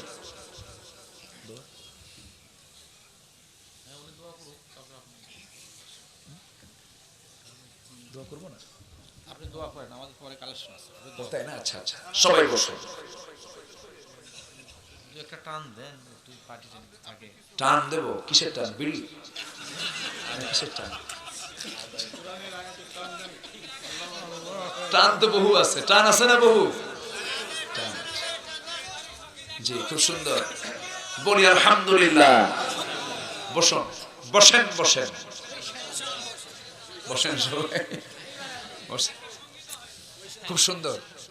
এত সময় দিলাম তাও যদি কোন, তাহলে তো মহা সমস্যা। মানুষ উঠবে না তো? আপনার এলাকার মানুষ ভালো। মানুষ সব তুলে দেন। আপনি কোন যে যখন আপনারা চলে যাবেন আমিও যাব। আচ্ছা, খুব ভালো। বলি আলহামদুলিল্লাহ। এই মাহফিল প্রতি বছর হোক, সবাই চান না? এই গ্রামে কি নাই? সবই আছে। স্কুল আছে, মাদ্রাসা আছে, ঈদগাহ আছে, আর কি আছে? মসজিদ আছে, মাঠ আছে, কবরস্থান আছে। সব দিক থেকে কমপ্লিট একটি গ্রাম, আদর্শ গ্রাম। আলহামদুলিল্লাহ। আমার ছোট ভাই স্নেহস্পদ নামাজ পড়ায় না? জুমার খুতবা মাঝে মাঝে এই মসজিদে। হ্যাঁ, নিয়মিত আসে। নিয়মিত হওয়ার কথা না, আমি তো নিয়মিত না, এই জন্য মাঝে মাঝে কইছি। আমার মসজিদে আমি যেখানে পড়াই জুমা 7 মাস নাই, একটা না। একদিন ফোন দিয়ে বললাম, সভাপতি সাহেব আমার চাকরি কি আছে? আপনি না থাকলে আমারও চাকরি নেই, মানে আপনি আসেন। তো আমি মাঝে মাঝে যাই, এই জন্য মাঝে মাঝে বললাম। কারণ যারা আলোচনা করেন, কোরআনের যারা বয়ান করেন, সুযোগ থাকে না তো কখন থেকে কোথায় দৌড় মারে। একটু ছুটি টুটি দিয়ে আমি এই জন্য মাঝে মাঝে এই জন্য কইছি মাঝে মাঝে আসুক। জি, বলি আলহামদুলিল্লাহ। আমার ছোট ভাইয়ের জন্য দোয়া চাই। সবাইকে আমার ছোট ভাইয়ের জন্য দোয়া করবেন। এই যে আমার পিছনে বসা, আমার ফটোকপি। মাঝে মাঝে নাকি ও সালাম দেয়, ওকে সালাম দেয়, ভাই কেমন আছেন? আপনার অস্ত্রোপচার শুনে আপনি তো আলামিন ভাই না? কেন আমি তো ওনার ছোট ভাই। মানে সেম চেহারা, অনেকটা মিল আছে। দোয়া করবেন তার জন্য। হ্যাঁ, আসসালামু আলাইকুম। দোয়া করবেন আল্লাহ যেন তাকে দ্বীনের দায়ী হিসেবে আল্লাহ পাক কবুল করে নেন। ও পড়েছে সায়েন্সে, চট্টগ্রাম ইউনিভার্সিটি থেকে মাইক্রোবায়োলজিতে অনার্স করেছে। ওই দিকে পড়ে আল্লাহ পাক আবার এই দিকে কবুল করে নিয়েছেন। আল্লাহ তুমি কবুল করে নাও। আল্লাহ তুমি তাকে দ্বীনের খেদমতে আঞ্জাম দেওয়ার তৌফিক দিয়ে দাও।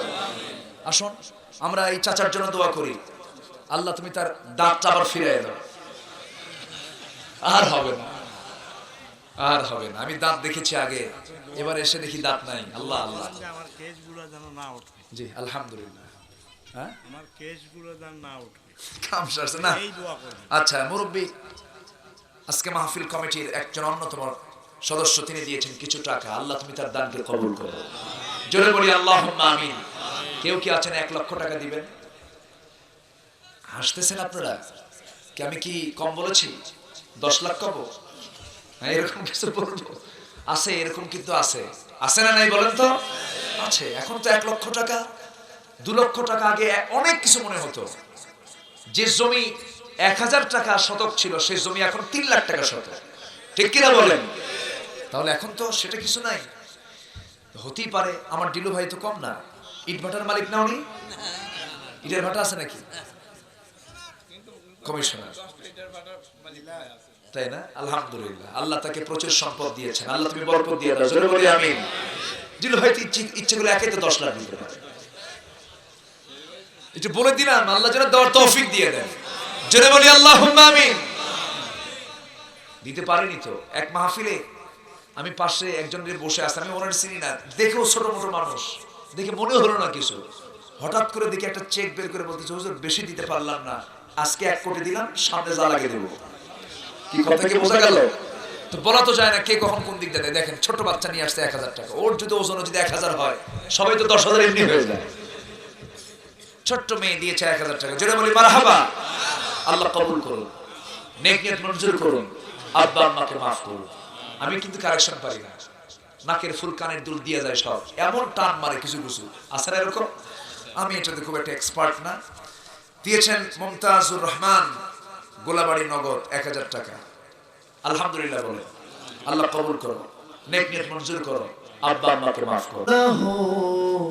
কি যে মধুর নাম, ধরার তামাম মনি মুক্তাই পান্না হীরা সোনা দানাই, হয় না তাহার, হয় না তাহার দাম। আল্লাহু আল্লাহু কি যে মধুর নাম, আল্লাহু আল্লাহু কি যে মধুর নাম। ডাকলে ও নাম সোহাগ ভরে, নিত্য জোয়ার প্রেম সাগরে। ডাকলে ও নাম মনের কাবায়, নাচে রক্ত ঘাম। বলুন আল্লাহু আল্লাহু কি যে মধুর নাম, আল্লাহু আল্লাহু কি যে মধুর নাম।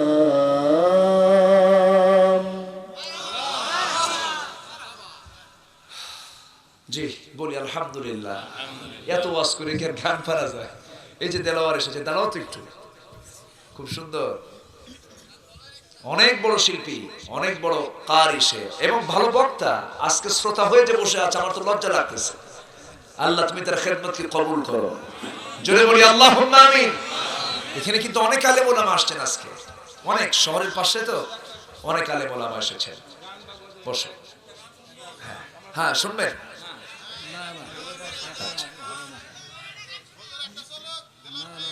আচ্ছা আচ্ছা ঠিক আছে।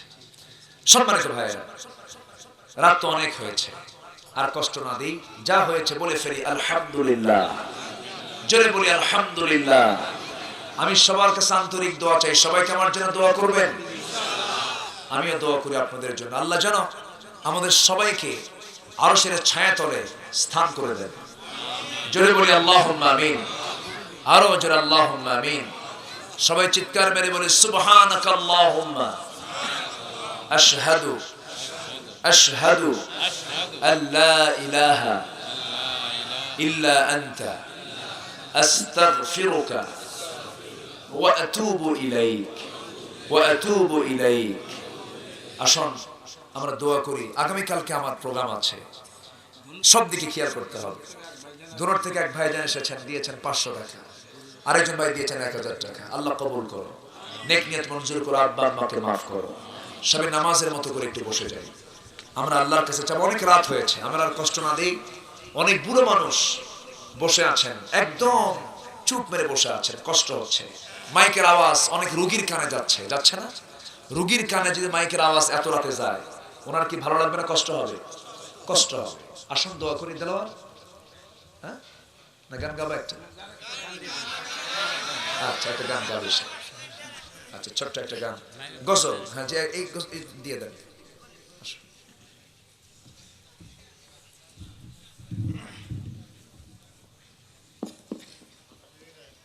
আসসালামু আলাইকুম রহমতুল্লাহ।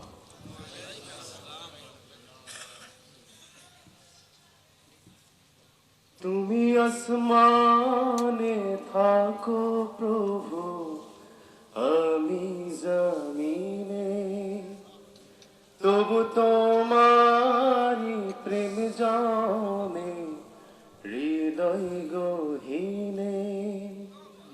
আমি তোমারি গোলাম গো, অন্য কারণা। আমি তোমারি গোলাম গো, অন্য কারণা। আলিমুল গায়েব তুমি, মালিক রব্বানা। আলিমুল গায়েব তুমি, মালিক রব্বানা।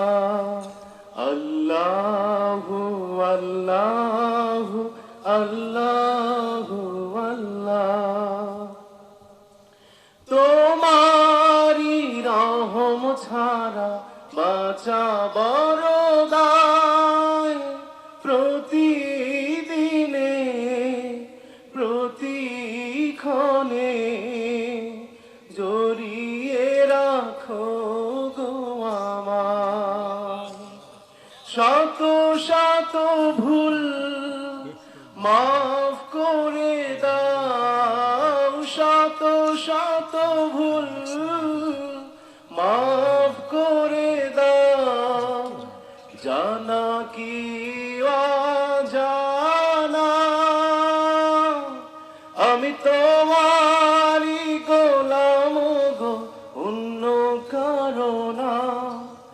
আলিমুল গায়েব তুমি, মালিক রব্বানা।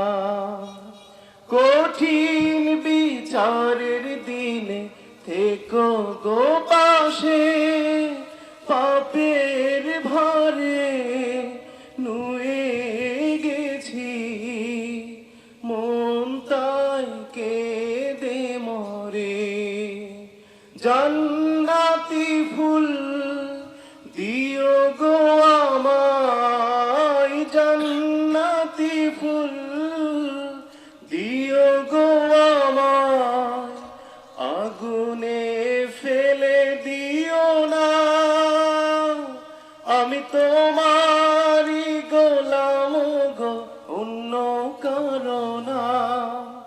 আলিমুল গায়েব তুমি, মালিক রব্বানা। তুমি আরো সে থাকো প্রভু, আমি জমিনে, তবু তোমারি প্রেম জমে হৃদয় গহীনে। আমি তোমারি গোলাম গো, অন্য কারণা। আলিমুল গায়েব তুমি, মালিক রব্বানা। আল্লাহু আল্লাহু আল্লাহু আল্লাহ। খুব সুন্দর না? বলি আলহামদুলিল্লাহ। দেলাওয়ার অলরাউন্ডার, বুঝলেন? সুন্দর তেলাওয়াত করে, গজল গায়, আবার ওয়াজও করতে পারে, কিন্তু খুব আলোচনা সুন্দর করে। বলি আলহামদুলিল্লাহ। ভালো, আমার স্নেহধন্য, ছোট থেকে দেখেছি। হ্যাঁ, আল্লাহ যেন তাকে কবুল করেন, জোরে বলি আল্লাহুম্মা আমিন। সবার জন্য দোয়া করি, মুরব্বির জন্য দোয়া করি, মুরব্বিকে আল্লাহ পাক আরো দীর্ঘ হায়াত দান করুন। বুড়া মানুষ বাঁচার দরকার আছে না নাই? না বৃদ্ধাশ্রমে পাঠিয়ে দিবেন? বুড়া মানুষ কি বৃদ্ধাশ্রমে থাকা না, কাছে থাকবে। সন্তানগুলোও তা না, বৃদ্ধাশ্রমে আপনি বললেও পাঠাবে না। জি, এটাই তো ইসলাম। বলি আলহামদুলিল্লাহ, জোরে বলি আলহামদুলিল্লাহ। আসুন আমরা আল্লাহর কাছে চাবো। এখন চলে যাব কার দরবারে? আল্লাহর দরবারে। আমরা বলবো ফকিরের মতো, মালিকের কাছে বলবো, যা মনে চায় তাই বলবো। জোরে বলি ইনশাআল্লাহ। আসুন দোয়া করি। এখানে কিছু প্রকাশনী এসেছে, আমার নিজের সংকলন করা কিছু বই আছে, যদি কেউ নিতে চান সংগ্রহ করতে পারবেন। মাদের জন্য বিশেষ করে কিছু বই আছে, প্রশ্ন উত্তর পর্বের কিছু বই আছে, ইসলামিক নলেজ, এরপরে জান্নাত জাহান্নাম, মোট 6 থেকে 7টি বই আছে আমার। এখানে মনে হয় 2-1টা বই মনে হয় এখানে নিয়ে আসা হয়েছে, যদি কেউ নিতে চান সংগ্রহ করতে পারবে। আমাদের স্টাডি করা দরকার, পড়াশোনার দরকার আছে না? সবার বলেন তো, পড়াশোনা করতে হবে। আল্লাহ পাক সবাইকে পড়াশোনা করার তৌফিক দিয়ে দেন। ঘুম থেকে উঠেই আমরা নামাজ পড়ে কি পড়বো? কি পড়বো বলেন? এটা দিয়ে যেন আমার এই তেলাওয়াত দিয়ে এবং অনুবাদ দিয়ে তাফসীর দিয়ে যেন আমার দিন শুরু হয় প্রতিদিন। জোরে বলি ইনশাআল্লাহ। আমরা এটা খেয়াল রাখবো। আসুন আমরা আল্লাহর কাছে চাবো, আল্লাহর কাছে প্রার্থনা করব। চাচা আপনি দোয়া করুন। মন চাচ্ছে না, আচ্ছা, আমি দোয়া করবো। আচ্ছা মামুন দোয়া করো। আচ্ছা আসুন আপনি দোয়া করে দেন। মেহমান কেউ রাজি হয় না। কবুল হয় বেশি। আসুন আমরা আল্লাহর কাছে চাবো। আমরা কার কাছে চাবো বলেন তো? আল্লাহর কাছে। اللهم آمين. ربنا ظلمنا أنفسنا وإن لم تغفر لنا وترحمنا لنكونن من الخاسرين. ربنا لا تزغ قلوبنا بعد إذ هديتنا وهب لنا من لدنك رحمة إنك أنت الوهاب.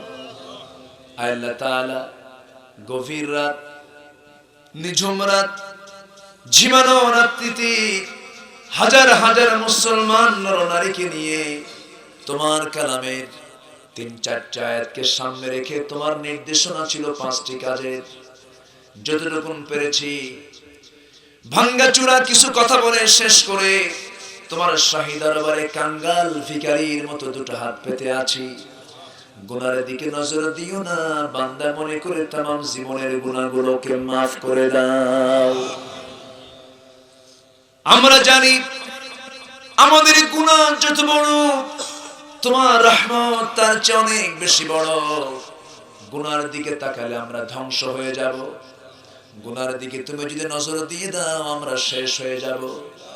তোমার দরবারে প্রার্থনা করি, তুমি রহমান, তুমি রহিম, তুমি গফফার, তুমি গফুর। আল্লাহ গো মেহেরবানি করে তুমি আমাদের সমস্ত পাপকে তুমি আল্লাহ maaf করে দাও। আয় আল্লাহ তাআলা দুটি হাত যখন তুলে রাখি, সবার আগে আমার সবার জীবনের, আমাদের সবার জীবনের প্রিয়জন দুজন মানুষের কথা বড্ড মনে পড়ে যায়। আমাদের জনম দুঃখিনী মা, জনম দিঘি বাপজান যারা চলে গেছেন, জিন্দেগির গুনাহগুলো maaf করে দাও। কবরগুলোকে তুমি আল্লাহ জান্নাতের টুকরা বানায়া দাও। এই মাহফিল 91 বছর বয়স হয়েছে, মুরব্বিরা আজকে কেউ নাই। শুরু যারা করেছেন আজকে তারা কেউ নাই। 91টি বছর ধরে মাহফিল চলে। কত কমিটির ভাইরা আজকে কবরবাসী হয়ে আছে জানি না, ওই বান্দাদের খবর কারো মনে নাই, কিন্তু তোমার তালিকায় তো সব বান্দার রেকর্ড আছে। আল্লাহ গো মেহেরবানি করে আমাদের মাঝ থেকে যাদের আব্বা আম্মা বিশেষ করে বিদায় নিয়েছেন, জিন্দেগির গুনাহগুলো maaf করে দিয়ে কবরগুলোকে জান্নাতের বাগিচা বানায়া দাও। এমন ভাই হাত তুলতে পারেন যিনি নিজের হাতে নিজের মাকে দাফন করেছেন, নিজের বাবার লাশ নিজের পিঠে বহন করে কবর পর্যন্ত নিয়ে চলে গেছেন। আল্লাহ তাআলা আব্বা ডাকের মধ্যে কত বড় মজা, মধু, ভুক্তভোগী সন্তান ছাড়া কেউ বুঝবে না। আম্মা ডাকের ভিতরে কত বড় একটি অমৃত স্বাদ আছে। মা হারা সন্তান ছাড়া কেউ বুঝবে না। আল্লাহ তাআলা মেহেরবানি করে আমরা যারা মাকে হারিয়েছি, আব্বাকে হারিয়েছি, কবরগুলোকে দয়া করে তুমি আল্লাহ জান্নাতের বাগান বানায়া দাও।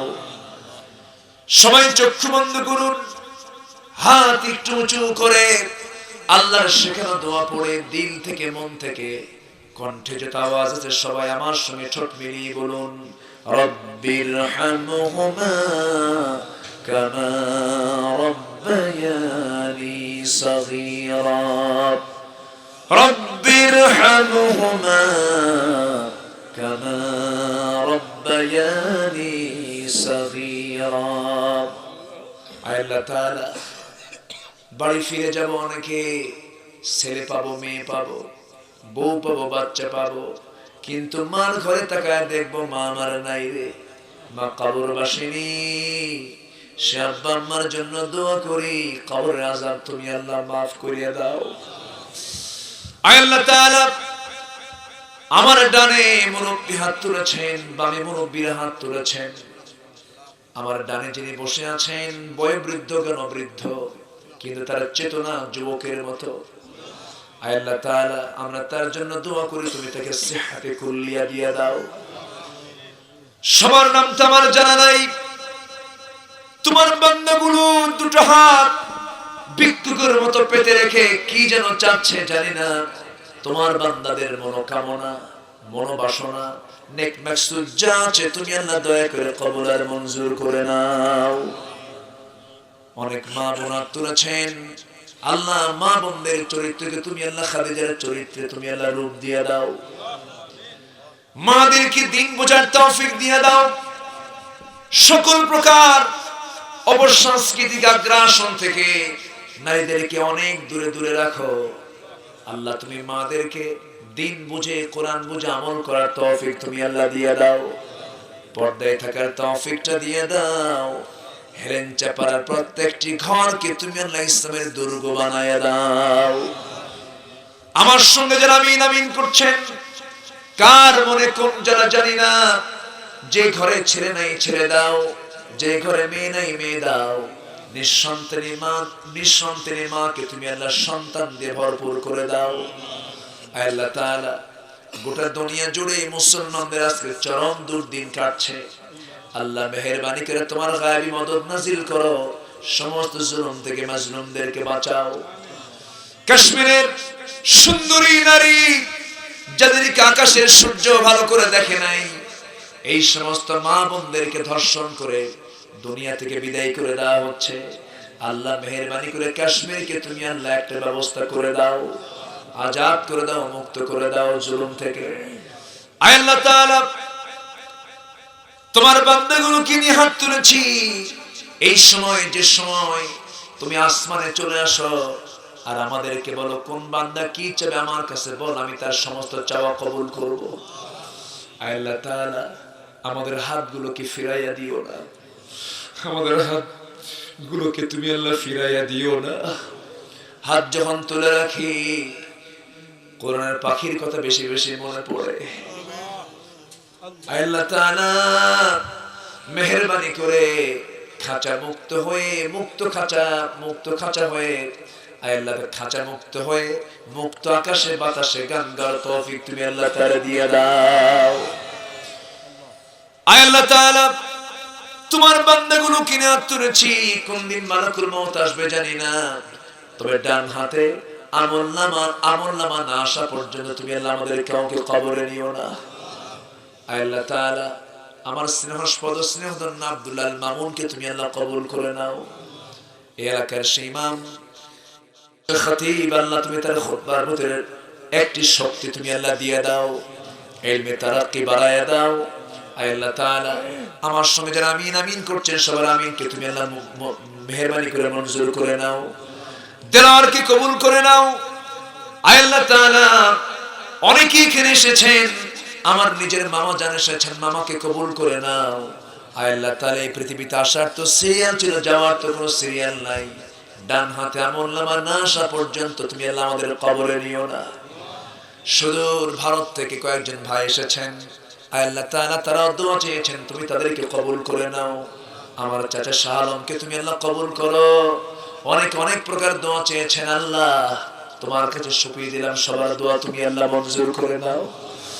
আয় আল্লাহ তাআলা কোন দিন মালাকুল মউত আসবে জানি না, তোমার কাছে ফরিয়াদ করি, কেউ তো বাঁচবো না, সবাই তো মরবো। মরতে যখন হবে রে শহীদি মউত, কপালে তুমি আল্লাহ জুটাইয়া দিও। মালাকুল মউত আসবে যখন, লা ইস্তাখিরুনা সাআতান ওয়া লা ইস্তাকদিমুন। আমার শরীরে হাবুডুবুকে জান কবজ করে নিয়ে যাবে, নিথর দেহ পড়ে থাকবে, লাশ ঘর থেকে টান মেরে বের করে দেবে। স্ত্রী বলবে, স্বামী আমার কথা বললে কিছু আগে, এখন কোনো কথা নাই কেন স্বামী রে? ধাক্কা মেরে ঘর থেকে বের করে দিয়া জীবনের শেষ গোসলটা করাইয়া দেবে রে। সন্তান কাঁদবে, আত্মীয় স্বজন কাঁদবে, ঘর বাড়ি ভরে যাবে, মানুষ দিয়া সব কান্নায় বিভোর হয়ে যাবে। জানাজা শুরু হয়ে যাবে, মরা মুখ দেখে দেখে চলে যাবে, কিন্তু একটা বারের জন্য কেউ আর আমাকে ডাকতে আসবে না রে। কবরে শোয়া দেবে, বাঁশ চাপা দেবে, মাটি চাপা দেবে, ওই যে বিদায় দিয়ে দেবে, আর কোনদিন কেউ খোঁজ নিতে যাবে না রে। আল্লাহ তোমার কাছে ফরিয়াদ করি, তুমি ছাড়া কেউ আমাদের নাই রে আল্লাহ। এই দুনিয়ার কেউ তো আমার আপন নয়, বুঝতে ভুল তুমি আমার আপন রে আল্লাহ। তাকাব্বাল মিন্না ইন্নাকা আনতাস সামিউল আলিম ওয়া তুব আলাইনা ইন্নাকা আনতাত তাওয়াবুর রহিম। সুবহানা রাব্বিকা রাব্বিল ইজ্জাতি আম্মা ইয়াসিফুন ওয়া সালামুন আলাল মুরসালিন ওয়ালহামদুলিল্লাহি রাব্বিল আলামিন। ওয়াজআল آخر كلمتنا عند الموت لا إله إلا الله محمد رسول الله. السلام عليكم ورحمة الله وبركاته. ওই যে একজন কইছে কি এই হচ্ছে অবস্থা। শুধু মিস কল মারে মোবাইলে, খালি মিস কল মারে। কে যুবক এত মিস কল মারে? হুজুর কোরআন শরীফে মিস কল আসছে। কোথায়? ফামাইয়া আমাল মিস কল। জোরে কোন নাউযুবিল্লাহ, জোরে কোন নাউযুবিল্লাহ। এগুলো করা যাবে না। মুসা আলাইহিস সালাতু ওয়াস সালাম কথা বলেছেন কার সাথে? ডাইরেক্ট, কাউকে লাগতো না। একদিন বলেই ফেলেন, আল্লাহ কথা তো বললা, দেখা তো দিলা না, তুমি একটু দেখা দাও, দেখা দাও মোরে। আল্লাহ বললেন, দেখা দেব তোমাকে জান্নাতে। সুবহানাল্লাহ বলবেন না? তিনি বললেন, দেখা তুমি তো জান্নাতে দিবা, আমিও জানি। কথা যখন শুরু করেছো, দেখা দিতেই হবে তোমাকে। আল্লাহ বললেন, লান তারানি, কখনো দেখতে পাবে না আমাকে। কিন্তু মুসা ছিলেন একটু অন্য ধরনের, বলে ফেলেন, আল্লাহ তুমি লান কও আর যেটাই কও, চেষ্টা করি। কি করি? চেষ্টা করি। তুর পাহাড়ে আসো। তুর পাহাড়ের নাম নেওয়া মাত্রই মুসা মুস্কি মুস্কি হাসেন। আল্লাহ বলেন, মুসা হাসো কেন? আল্লাহ তোমার কারবার দেখে হাসে। কেন? আমার বাড়ি এই জায়গায়, 800 মাইল দূরের তুর পাহাড়ের নাম নাও, তোমার মতলব ভালো না। জোরে বলেন সুবহানাল্লাহ। আল্লাহকে তিনি ধরে ফেলতেন এরকম করে, মুহাব্বতের জন্য। কিসের জন্য? মুহাব্বতের জন্য। সেই লোকটা ফেরাউনকে দাওয়াত দিয়েছেন। আল্লাহ বললেন, নরম ভাষায় ওয়াজ করো, নরম ভাষায় দাওয়াত দাও। আল্লাহ শোনো, আমার নরম ভাষা নাই, আমার ভাষা কড়া। আমার ভাই একটা আছে হারুন, ও মিষ্টভাষী, সুমিষ্টভাষী, খুব সুন্দর করে কথা বলে, উনি আমার সাথে যাক। আল্লাহ বলেন, এমনি এমনি পাঠাবো না, ওরেও নবী দিলাম, যাও, ওরে নবুয়ত দিয়ে দিলাম, যাও। দুই ভাই একসঙ্গে চলে গেলেন। মিষ্টি ভাষা হচ্ছে হারুন আলাইহিস সালাতু ওয়াস সালামের, আর কড়া ভাষা কার? তাহলে কড়া ভাষার দরকার আছে না নাই? আছে না নাই? আল্লাহ বললেন, মিষ্টি সুরে ওয়াজ করো। যে বলছেন ফেরাউন, কোন দিকে মিষ্টি হলো? ফেরাউন এমন ধমক মারছে, ফেরাউন বাইরে এসে বের হয়ে বলতেছে, মুসা এত চিল্লাও কেন? কি হয়েছে তোমার? আল্লাহ আমারে পাঠায় দিছে, তুই তাড়াতাড়ি কালেমা পড়। সুবহানাল্লাহ বলুন। সাথে কি আছে? হাতে কি আছে? মুসলমান অস্ত্র ব্যবহার করবে, কিন্তু অবৈধ না, বৈধ। আবার কালকে তো আবার বলবেন যে হুজুর তো বলেই দিছে অস্ত্র নিয়ে ঘুরি। আমার নবীর হাতে তসবিহ শোভা পায়নি, আমার নবীর হাতে শোভা পেয়েছে তরবারি, ঠিক কিনা? তসবিহ জপ না, তসবিতে বাধা নাই, তরবারিতে বাধা আছে। খালি ফায়দা হবে, বহুত ফায়দা হবে। এই ফায়দা করতে করতে ওরা লাগছে এখন মারামারি। আমি তাবলীগের ভাইদের বিরোধিতা করি না কখনো, তারা কাজ করছেন ভালো, আলহামদুলিল্লাহ। কাজ করেন, কাজ করুন। আপনি নামাজ ঠিক করুন, রোজা ঠিক করুন, দিন ঠিক করুন, সমস্যা নেই। একামতের দিনের বিরুদ্ধে কথা বলবেন, আপনার মূল্য আল্লাহর দরবারে নাই।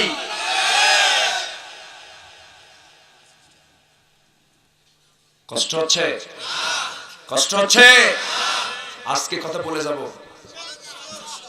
যা আছে কপালে। ঠিকই তাই, ঠিকই তাই, জোরে বলি ইনশাআল্লাহ। দিলু ভাই, কিন্তু আমার টাইম যে ক্ষেপণ হলো কিছু, কোনো সমস্যা নাই তো? সবাই থাকতে রাজি? আমার দিকে কান লাগান, ঠিক আছে? ফজর পরে সবাই যাবেন, আমি কিছুক্ষণ পরে চলে যাব। খুব সুন্দর মানুষ। আজ থেকে কত বছর আগে এসেছিলাম এই হেলেঞ্চা পাড়ায়, মাগরিব পর মাহফিল ভরে গেছে। এত ইসলাম প্রিয় মানুষ হেলেঞ্চা পাড়া, আলহামদুলিল্লাহ। দুই একটা আশেপাশে দুই একটা বদমাইশ থাকি, আছে না? এখানে যে নাই বদমাইশ দুই একটা তা না, আছে না? নাই আছে। শত্রুকে বন্ধুকে এখনো কি ওয়াজ হয়েছে? ওয়াজ আছে না? নাই আছে।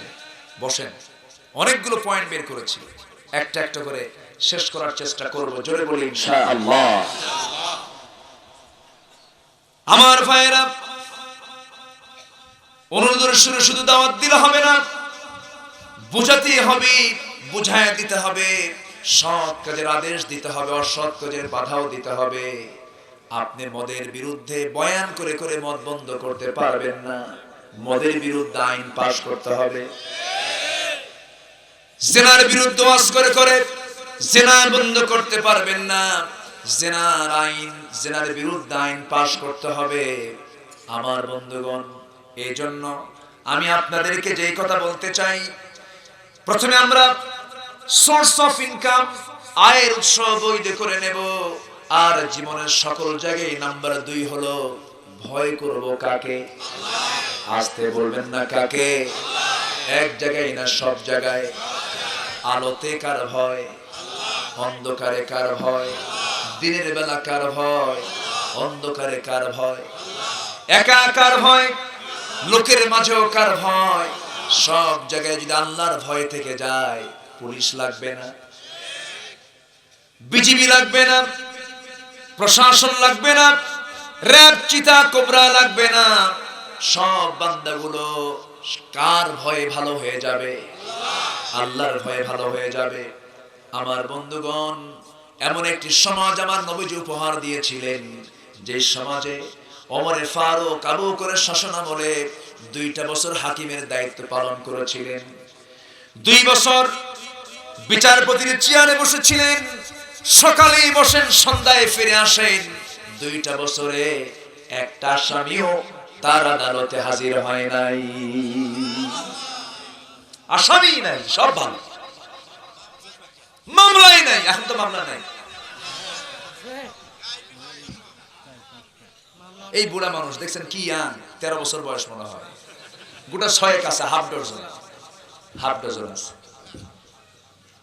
আমি তো গত বছর একটু ভিতরে ছিলাম, একটু ঘুরে টুরে আসছি। তো এক বুড়া চাচা, 80 বছর বয়স, বুড়া মানুষ আসছেন।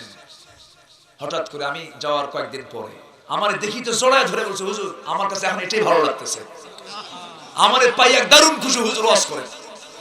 কি কি কথা কি বুঝতেছে? খুব খুশি। হঠাৎ করে আবার দেখি মনটা খারাপ। বললাম, আপনি নাকি খুব খুশি, এখন দেখি হাসেন না, এর কারণ কি? বুড়ির কথা মনে হয়েছে নাকি? হ্যাঁ। কি বুঝতেছেন কি?